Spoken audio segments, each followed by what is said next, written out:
How do I describe the child I was?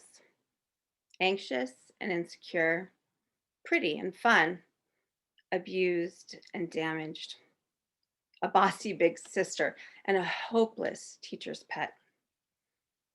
I played the part of the perfect daughter in an affluent family during the gold plated Los Angeles of the 1980s. We used to call ourselves the Addams family of Manhattan Beach, except that wasn't exactly true. Sure.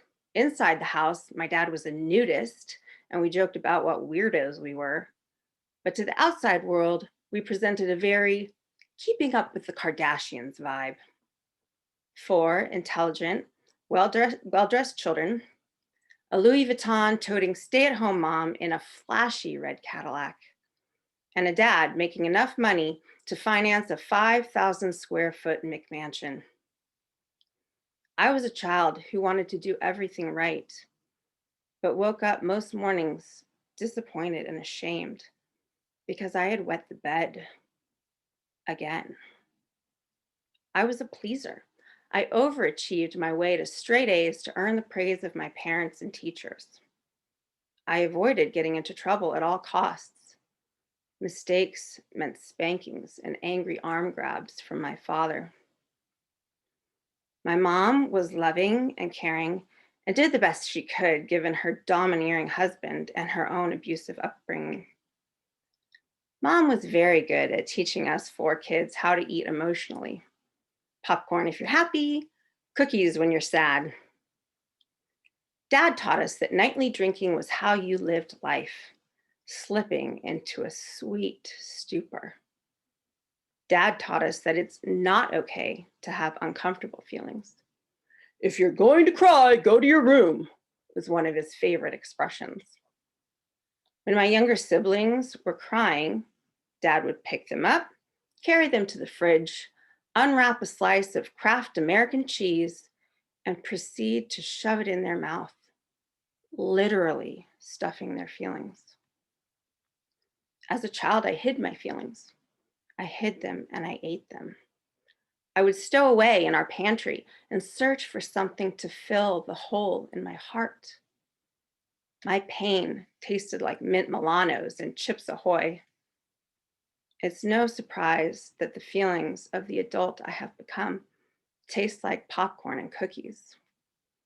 My habit of feasting on shame and then punishing myself for binging has earned me a permanent seat on the roller coaster of weight gain and loss. The adult I have become is so similar to the child I was, minus the sexually abusive father. He's dead now.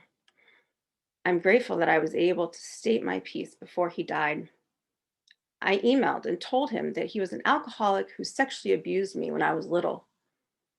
Oh, and by the way, thanks for the recommendation to take an ethics class. I learned that you are evil. His response became my closure. I don't remember it that way, and I do not associate with persons with such vitriol for me. These words have been irrevocably seared into my brain.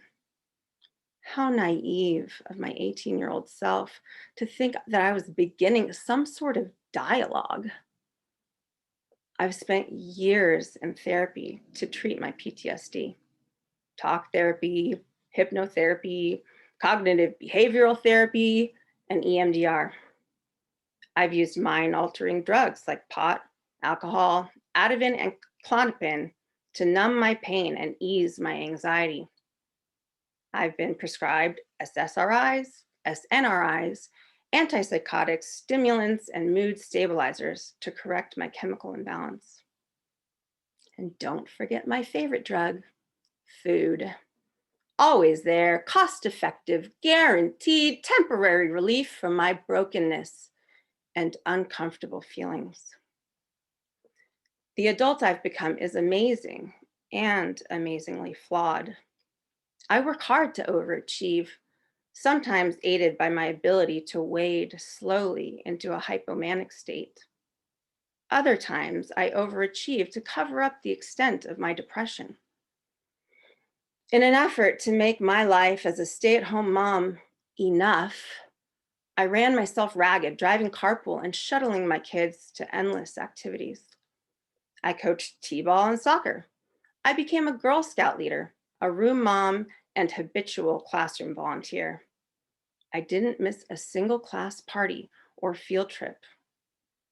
I took on the role of PTA vice president, and I recently upgraded my importance by becoming the president.